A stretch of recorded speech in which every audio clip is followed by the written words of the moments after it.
Today in Final Fantasy, we get a 5-color Towns commander that's actually probably going to see modern play, a bunch of Chocobo, Sephiroth Sword, the new best Soul Sister commander, and so much more. Let's break it down. Hello everyone, it's Seth, probably better known as Sephiroth Almasy, and it's time for another daily dose of Final Fantasy spoilers. So we're nearing the end of Final Fantasy spoiler season. We get the full set Friday, it's Wednesday today, so 2 more days to go, but today we actually have kind of a ton of cards to talk about, a bunch of cool rares, some sweet commander stuff, even some modern cards, a bunch of lower rarity cards too, which means we should probably jump right into it. Start talking spicy new Final Fantasy cards. Before we do, a couple of quick reminders. First, if you need any of these cards, you can snag them from our sponsor Card Kingdom over at cardkingdom.com/MTGGoldfish. Second, to keep up on all the latest previews throughout the day, you should head on over to MTGpreviews.com.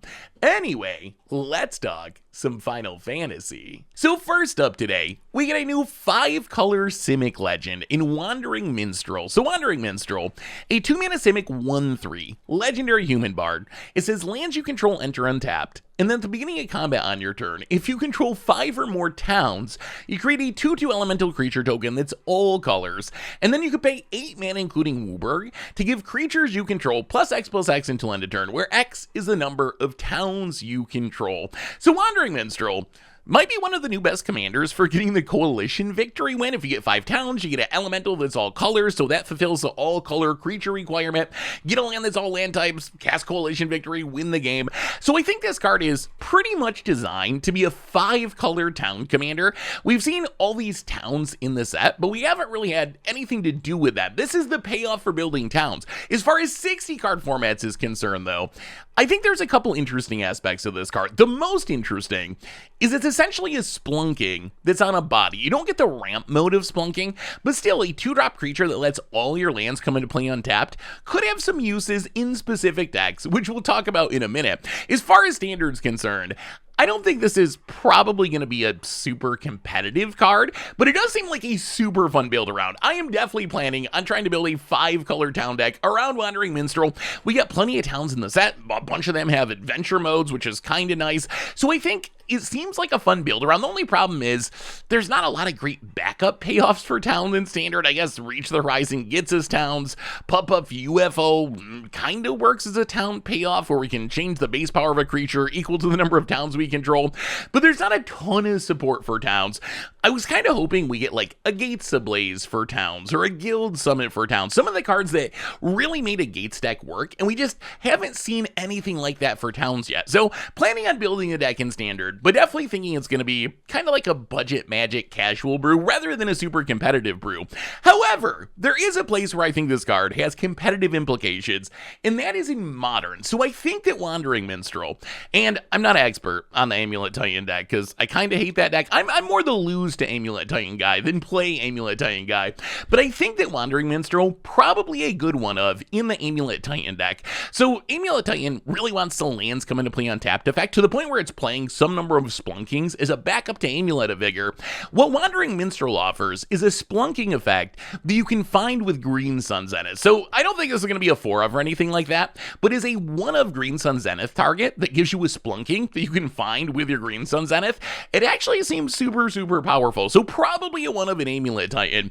But really, I think this is mostly supposed to be a commander card. So in Commander, obviously, the most straightforward way to build this is just to play all the towns and make it a 5-color town deck, and in that context, it actually seems pretty powerful. You just play every town possible, you start making elementals, eventually get up to 8 mana, make your team huge, probably win the game in 1 big attack. But I also think this might be the new best 5-color Gates commander. So one of the things that made people really salty when Golo's Tireless Pilgrim got banned, and Golo's Tireless Pilgrim definitely deserved to be banned. It is a messed up card that breaks a bunch of rules of Commander, so it did need to go. But one of the sad parts of Golos being banned is Golos was the best 5-color Gates commander, and once we lost Golos, we didn't really have a 5-color gates commander. Wandering Minstrel is not a great 5-color gates commander. It doesn't refer to gates. It refers only to towns. So you're not getting the elementals. You're not going to pump your stuff. I guess you can play some towns in your gates deck maybe and try to get some value out of that. That's probably a legit way to go. But I do think, since there's just a huge void for a 5-color gates commander, that just being 5 colors and having your lands enter untapped for Maze's End shenanigans is probably enough to make this the commander I would play if I was building a 5-color gates deck. The other possibility is this is just like a 5-color budget commander. Let's say you want to play 5-color good stuff, but you want to play 5-color good stuff on a budget. This is also a pretty sweet commander there, just because it lets you play all these budget dual lands, like the old Mirage fetch lands, Evolving Wilds, cheaty lands like Swift Watercliffs, even Snarls, and they come into play untapped all the time, which is really powerful. So if you want to build like 5-color good stuff, but you don't have a big budget, I think this might be the way to go. So Wandering Minstrel, I'm excited to build a Towns deck in Standard. No idea if it's going to be competitive at all, but this will definitely be a big part of it. Modern Implications is a tutorable Splunking and a cool 5-color commander, either for a Town deck or a Gates deck or some sort of budget deck. We also got an interesting new equipment in the Masamune. So it's a 3-mana legendary equipment. It says as long as equipped creature is attacking, it is first strike and must be blocked if able. And then equipped creature has, if a creature dying causes a triggered ability of this creature or an emblem you control to trigger, that ability triggers an additional time and you can equip it for 2. So the Masamune, the card's kind of interesting. So the buff is kind of meh, like only first strike is fine, I guess, but must be blocked can actually be awkward because you might not want it to be blocked. So I think you're really playing this for the weird static ability, the turn a creature into Tisa Karlov, essentially. So how this works, just so it's clear, Tisa Karlov just doubles all of your death triggers. The Masamune only doubles the death triggers of the thing it's equipped to, and I think this card is pretty obviously designed to work with Sephiroth. The emblem text really gives it away. So if you put this on Sephiroth, every creature that dies, you're going to drain for 2 rather than 4, and it's going to help speed up the flipping of Sephiroth. And then once you flip, you get the emblem, and as far as I know, the only emblem in all of Magic that actually works with the Masamune is actually just Sephiroth's emblem. We have like Planeswalkers that make emblems, but they don't actually do anything with this effect. So this is obviously designed to be a Sephiroth card, which makes sense because it's a Sephiroth sword. So if you're playing a Sephiroth deck, that's probably the most obvious home, especially in Commander. As far as Standard is concerned, there are other effects that this card works really well on. You want things that trigger when stuff dies. So for example, if you can put this on Airship, the big Golgari legend, it says whenever another insect you control dies, put a +1/+1 counter on it, each opponent loses a life. So when an insect dies, if you have the Masamune on it, you're going to get 2 counters, each opponent's going to lose 2 life. Or if you have it on Gixin Puppeteer, you get to reanimate 2 things. Runvelt Horde Master, when a goblin dies, you'll exile 2 cards you can play rather than 1. Vein Ripper, every creature that dies, you're gonna gain 4, your opponent's gonna lose 4. Good with like blood artifacts like Vengeful Blood Witch, LSL Core, Massacre Girl will draw you more cards. So there are a lot of things that this can go on that seem really fun. I'd be surprised if this was like a competitive Standard plan, unless there's some sort of combo that I haven't seen yet, where if you do this, you just kind of like loop and win the game. So it seems great on a Vein Ripper. The thing is, like, if you had a Vein Ripper, you're probably gonna win the game anyway, just training for 2. So I think sweet and Sephiroth decks, super spicy and fun in other decks, but I'm not sure it's going to be worth paying 3 and then 2 to equip for an equipment that doesn't really buff your power and toughness in any way. The place I'm most excited to play this in Standard, and this might be one of those combos, not a good combo, but a super fun combo, is with Rotted Robic of Urborg. So Rotted Robic, one of my favorite cards that's going to rotate this summer. I love this zombie wizard. Rotted Robic says, whenever another legendary creature you control dies, create a token that's a copy of it, except it's not legendary, and it's a 2/2 zombie token in addition to its other types. So you have the Masamune on Rotted Robic. Whenever a legend dies, you're going to get twice as many copies, and this lets you do some ridiculous things. You just flood the board with these legends, get all these triggers. It's going to be super, super fun. So definitely planning on trying to do Masamune Rotted Robic before it rotates.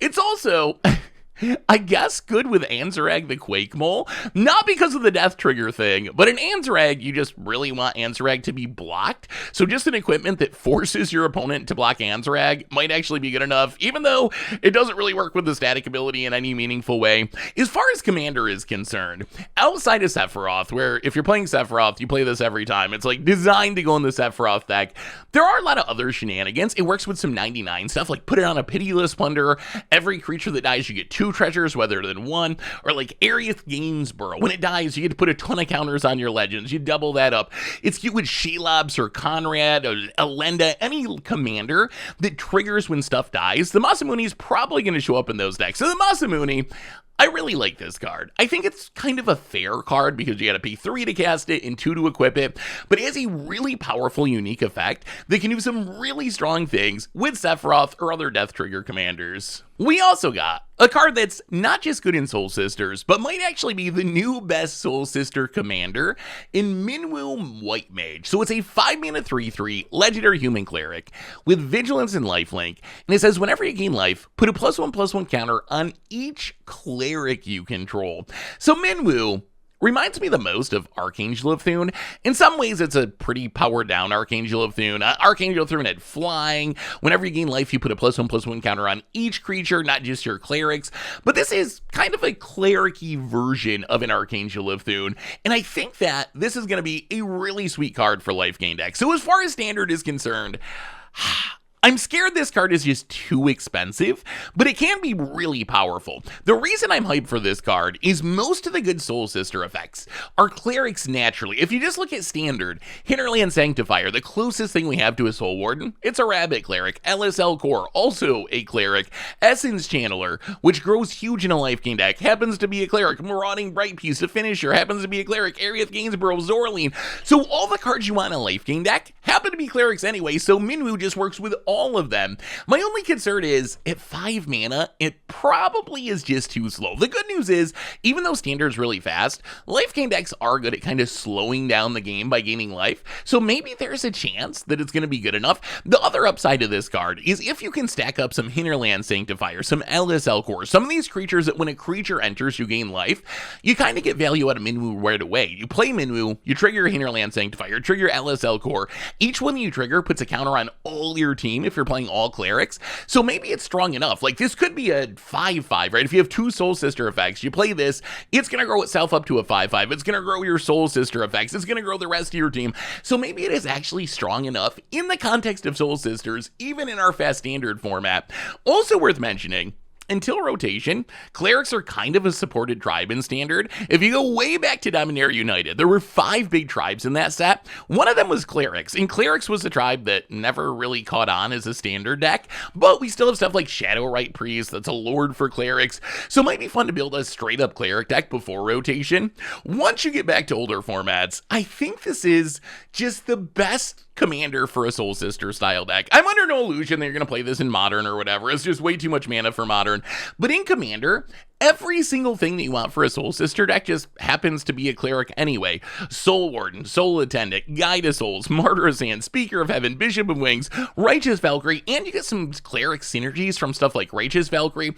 So I'm actually pretty excited to just build like a straight up mono white Soul Sister deck in Commander with Minwu as my commander, just play all the Soul Sister effects and trust that my life gain synergies are going to win me the game. The other thing I like about this card is it actually kills people. One of the challenges of life gain decks is sometimes they tend to just like dirtle around and they're already 80 life or whatever, but they're not actually ending the game. They're not actually killing anyone. Minwu, thanks to its +1/+1 counter ability, is going to accidentally kill people. As you're gaining life, you're going to make your team really, really big, and your opponents are going to die. So I actually think this is just a really strong life gain Soul Sisters commander. So I really like this card. I'm going to try to build it in standard. A little worried that it's too slow. Worst case, really solid new commander. We also got a very strange new blue card draw spell in Memories Returning. So Memories Returning, 4 mana sorcery, says reveal the top 5 cards of your library. put one of them in your hand, and then choose an opponent. They put one on the bottom of your library. Then you put one in your hand, then they put one on the bottom of your library, then put the other in your hand, and you can flash it back for 9 mana. So if you think about what this card is, it's a 4 mana draw 3, which means it's essentially a concentrate, except you get to draw 3 of your top 5. But if you think about how it works, you get to get the best card out of your top 5, then you get to get your third best card out of your top 5, and then the worst card out of your top 5. Your opponent, on the other hand, gets to get rid of the second best card in the fourth best card. So just how good this is, I'm not exactly sure. I guess it's like concentrate with some amount of upside. The fact that you always get the best card is nice. On the other hand, how much better is it than just straight up drawing 3? Probably not a huge amount. The wording is definitely very weird, but I think it'll actually play pretty intuitively. So as far as standard is concerned, I feel like this card has one really big problem, which is stock up exists. And I think in the context of our very fast standard format, getting the 2 best cards out of your top 5 for 3 mana is just going to be better than getting your first and third and fifth best cards. So 3 cards out of your top 5 for 4 mana. So if this was an instant, I would be much more interested in it. Past effects like this, the good ones like Fact or Fiction tend to be instant speed, but at sorcery speed, I think this is probably just going to be beat out by stock up in most decks. That said, if you're playing some sort of control deck, I could see this being like a backup to stock up. Being able to flash it back in the late game is a powerful effect, even though it is 9 mana. But if you're playing control, the game is probably going long anyway, and eventually you can use this to refill your hand in the late game. So I think it's a fine control card, like a playable control card. Stock up is just kind of a messed up effect. So I think the stock up is just so good it's going to overshadow this card, but this is still a fine option. As far as Commander is concerned, I kind of like this card. As I mentioned before, the best versions of effects like this, like Fact or Fiction, tend to be instant speed, but I still play Harmonize, and it's a 4 mana draw 3 in green, so I think a 4 mana draw 3 with a little bit of fun thrown in, and I just love cards like this in Commander, right? Because it gets the table interacting, gets people talking, so I think it's a fun effect in Commander, so I think this is a fine card in any blue Commander deck as a card draw effect, although I don't think it's especially busted. Like, it's like kind of average, kind of like Harmonize, where 10 years ago I played Harmonize in every green deck. Now I probably play Harmonize in like 40% of green decks, 50% of green decks. I still play it fairly often, but it's not really a true staple for me anymore. I think that's probably where Memories Returning ends up. So Memories Returning, kind of a weird way to word the card, but I think it's going to be a fun card to resolve. In Standard, I think it's playable, although somewhat worse than stock up, so exactly how much play it'll see remains to be seen. Worst case, really fun Commander card draw effect. We also got a new mono red knight in Seifer Almasy. So it's a 4 mana 3/4 legendary human knight.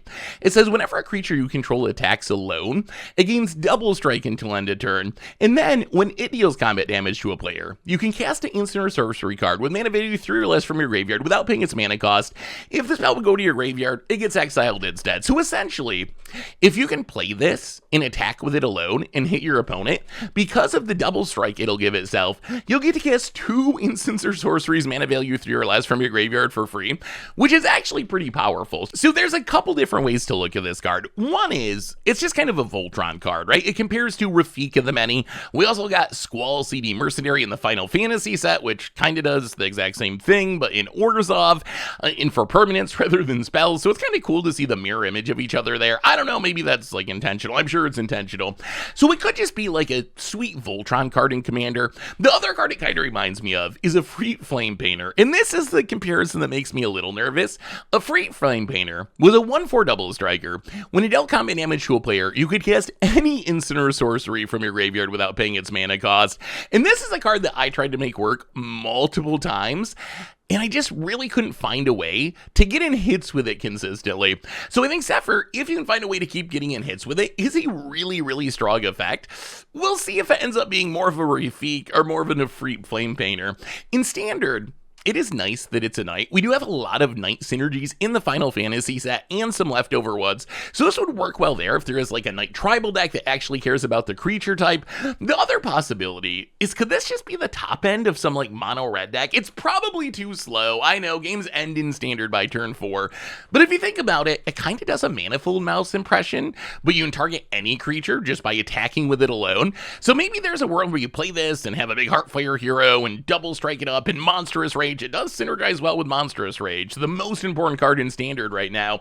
But again, compared to Manifold Mouse, it is double the mana, so maybe it's just too slow to really matter. As far as Commander is concerned, I think this can do two things. So first, if you're going to build around this Azure commander, it's pretty much a Voltron commander. The twist is the spell slingery part, so you're going to want a mixture, I guess, of cheap spells for its ability, and also stuff that can buff it. But I imagine, kind of like Rafik, you load it up with Loxodon Warhammers and Blackblade Reforges, try to attack with it alone, build this massive creature that just smashes your opponent to death with commander damage, and then you can use this ability to flashback removal or card draw or whatever. The other option is just play it in Night stacks. If you're playing a Night deck that happens to be in red, which honestly red is kind of an awkward Night color, the best Night decks are an Esper, white is kind of the base color for Knights, but there are a few decks that are Knights that are red, like Surgwin, Eowyn, Arthur, Marigold Knight. If you're playing a red Knight deck, then I think you play this just for value. It's a Knight, it's on theme, it has a pretty powerful ability.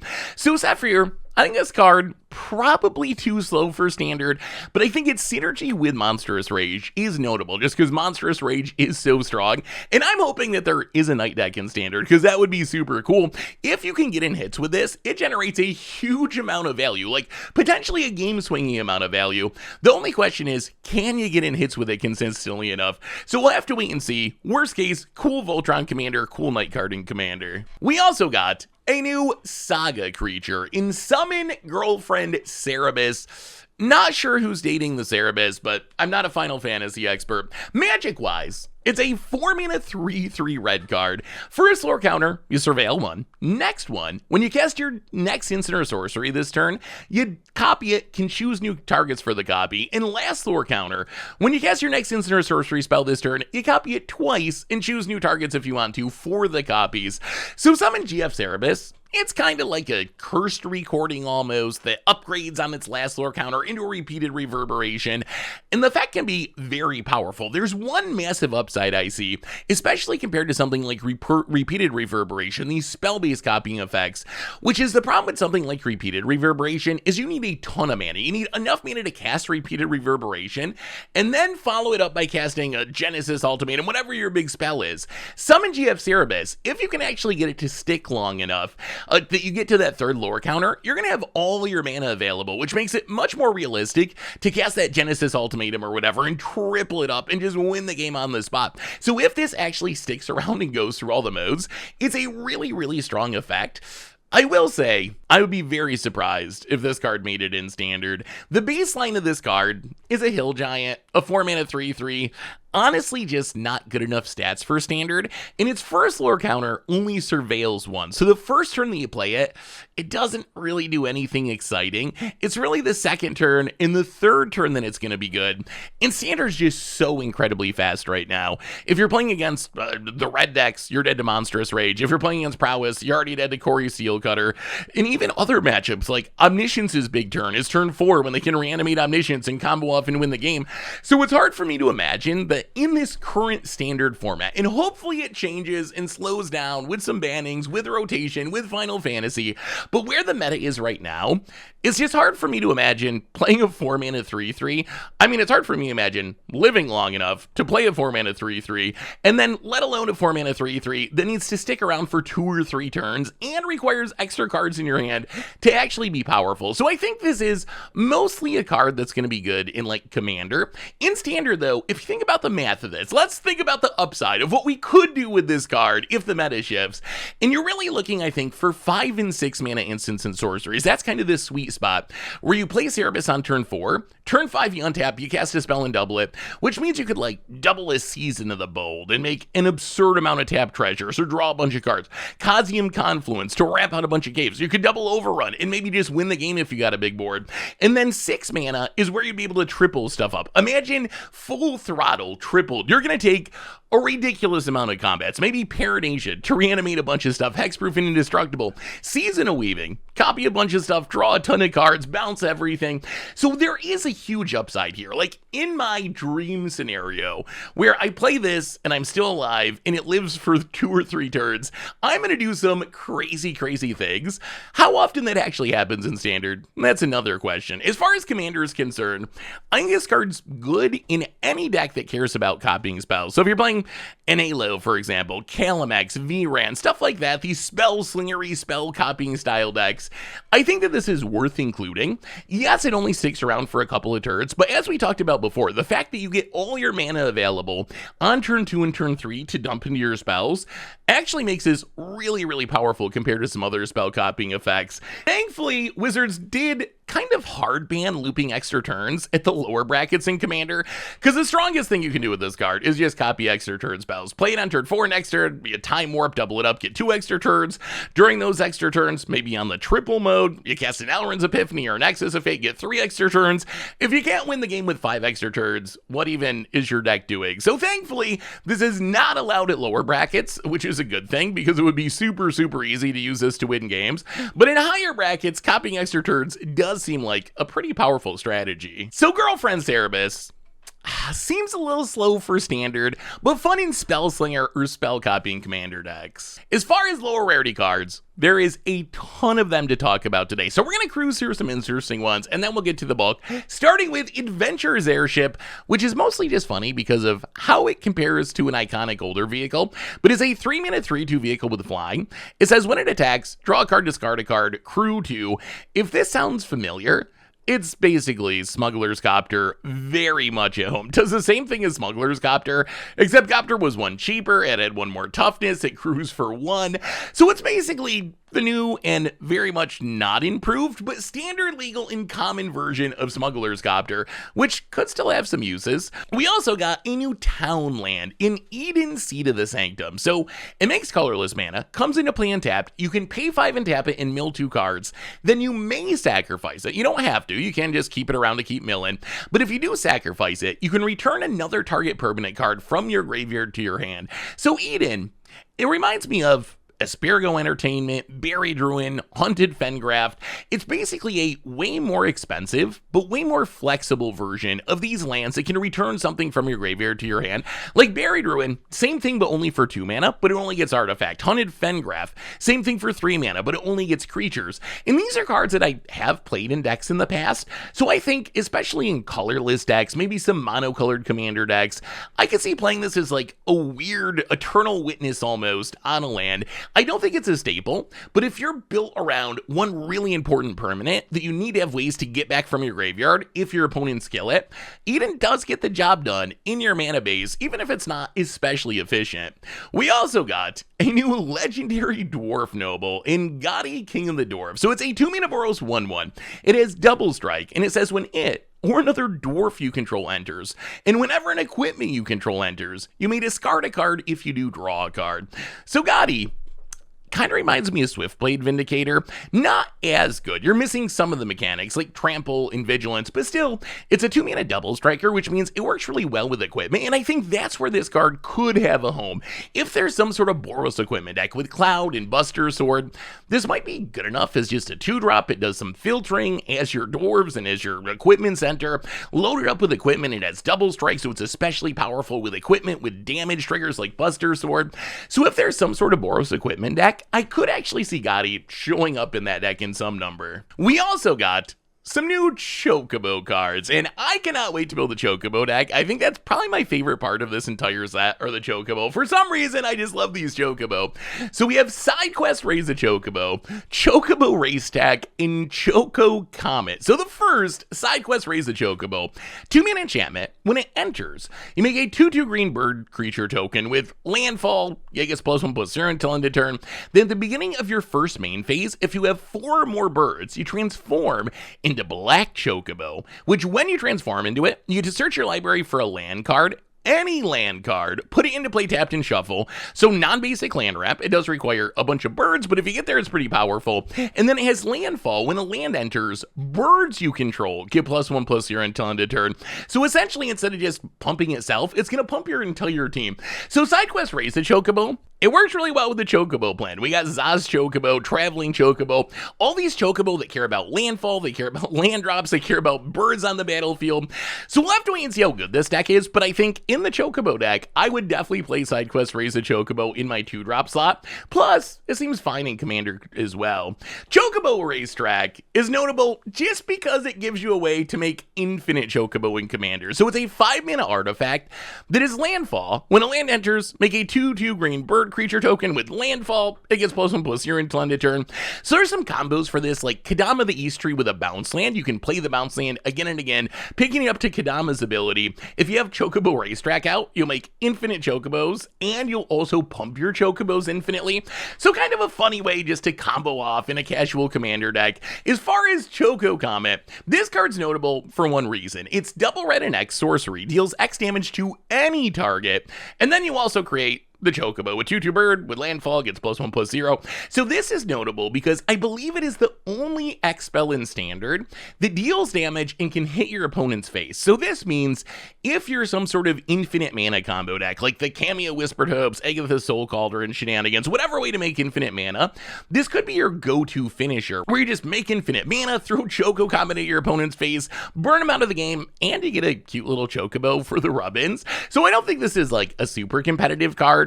I don't even know if it works in the Chocobo deck because it's kind of in awkward colors, but it is notable that it's the only version of this effect, I believe, that we currently have in Standard. Also worth mentioning, you can't just cast it for double red and make the bird token, which isn't bad. Like I said though, it's just in awkward colors for the Chocobo deck. We also got a card that I think is probably really bad, but I cannot wait to build around in Random Encounter. So Random Encounter, 6 mana red sorcery, says shuffle your library, mill 4 cards, put each creature card milled this way onto the battlefield, they gain haste. At the beginning of your next end step, return those creatures to their owner's hand. You can flash it back for 8. So Random Encounter, the reason that this card probably isn't going to be competitive is you can't control it, right? You got to shuffle your library and then you mill 4, and you could hit 4 lands. You could hit some mana rocks and lands. You could hit a bunch of enchantments. Like, there's a chance that this is 6 mana, do quite literally nothing. Well, I guess you always mill 4 cards, but outside of mill 4 cards, does quite literally nothing. On the other hand, the ceiling of this card is ridiculous. It reminds me a little bit of like a slow Tybalt's trickery and unexpected results, where if you just overload your deck with Big Eldrazi and you cast this and you're like, hopefully I hit at least 1 of them, maybe I hit 2 of them, if I get lucky I get 4 of them, and a hasty Ulamog or an hasty Emrakul probably just going to win you the game on that one turn that you get him on the battlefield. So I think this card's just funny. I love spin it to win it style decks. I don't think, hopefully, it's going to be good. It would be a miserable effect to actually have be competitive and like at the top of Standard or something. But for a fun budget Magic deck, a fun against the odds deck, I love cards like this and I can't wait to play it. We also got Opera Love Song, which seems like it could be playable in Standard. So 2 mana red instant, says choose one, exile the top 2 cards of your library. You may play those cards until your next end step, or 1 or 2 target creatures each get +2/+0 until end of turn. So Opera Love Song, it's basically questing Druid's effect, where it's like a Ren's Resolve. The twist is, if you cast Opera Love Song during your turn, you got to use the cards that turn, which is a downside compared to Ren's Resolve, which you can cast, and you can use the cards until your next end step. So it's almost exactly Seek the Beast. It is exactly Seek the Beast of Questing Druid, where you really want to cast it during your opponent's turn, or when you have enough mana to cast those spells.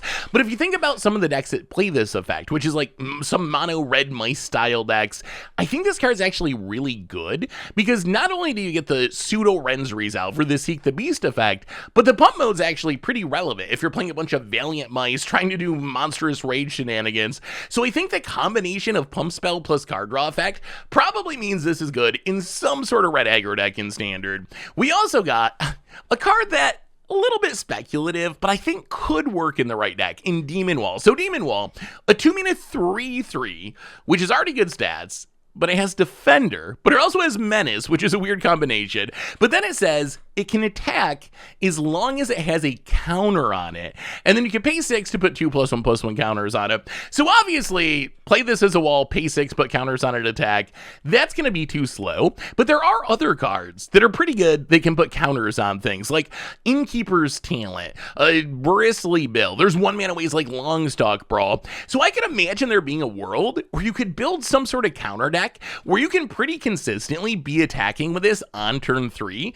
And a turn turn 3 attacking 4/4 menace that's going to get bigger throughout the game and can potentially grow itself in the late game actually seems like a pretty strong beater. Also, as a 3/3, dodges cut down, dodges burst lightning. So I'm not saying this card's like an all-star or anything. Most decks have zero interest in this card, but I could see some sort of +1/+1 counter deck actually being to take advantage of its massive stats. We also got Hecteyes, a 2-mana 1/1 Oozhor. This is when this creature enters, each opponent discards a card. That's right, it's a Bugler Rats. And it's notable just because it's a Bugler Rats. And I like to do the thing. But we've seen Bugler Rats show up in decks in the past. We've played them in decks. There's been points in the past where other people that are not me have even played them in decks. So if you want to make your opponent discard, especially if you can blink it or something, Hecteyes gonna get the job done. We also got Resentful Revelation, a 2-mana sorcery. This is look at the top 3 cards of your library, put one of them into your hand, the rest go to your graveyard. You can flash it back for 7. And it's a black card, which is an interesting twist. This is essentially black Anticipate, plus it fills the graveyard, which is an upside in a lot of black decks that can take advantage of the graveyard. So I think this card is close enough to being playable if you're some sort of card selection, fill the graveyard style deck. I think that Resentful Revelation could be a helpful inclusion, just helping you dig for your lands, dig for your animation effect, while dumping some cards into the graveyard. So again, not a card that every deck will want, but a comment that I think some decks could take advantage of.